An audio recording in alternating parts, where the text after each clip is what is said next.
नमस्कार, मैं हूं आरजू अंसारी और आप देख रहे हैं राष्ट्रीय जगत विजन न्यूज।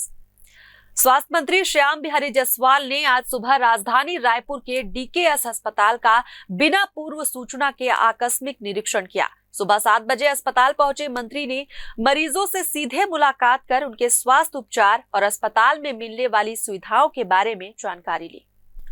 निरीक्षण के दौरान मंत्री ने महिला और बच्चों के वार्ड का विशेष रूप से दौरा किया। उन्होंने अस्पताल परिसर की साफ सफाई, दवा वितरण प्रणाली, चिकित्सकीय जांच व्यवस्था, ऑपरेशन थिएटर और वार्ड की स्थिति का जायजा लिया।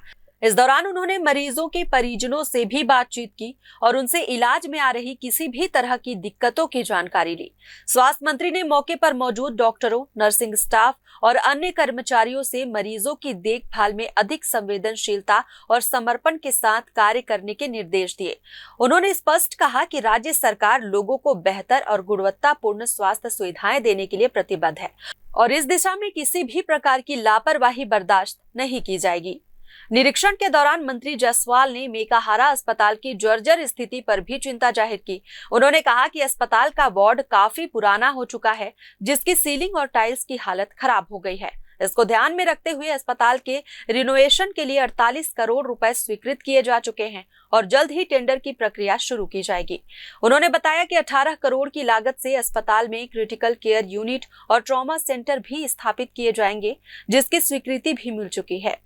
इसके अलावा मंत्री ने एक बड़ी घोषणा करते हुए कहा कि मेकाहारा परिसर में 700 बेड का नया आधुनिक अस्पताल 232 करोड़ रुपए की लागत से बनाया जाएगा।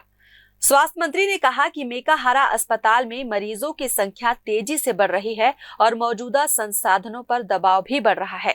ऐसे में नए अस्पताल का निर्माण आवश्यक हो गया है ताकि लोगों को और बेहतर स्वास्थ्य सुविधाएं उपलब्ध कराई जा सके। फिलहाल इस खबर में बस इतना ही। देश प्रदेश की खबरों से अपडेटेड रहने के लिए हमारे चैनल को सब्सक्राइब करें और नए खबरों के नोटिफिकेशन के लिए बेल आइकन जरूर दबाएं। नमस्कार।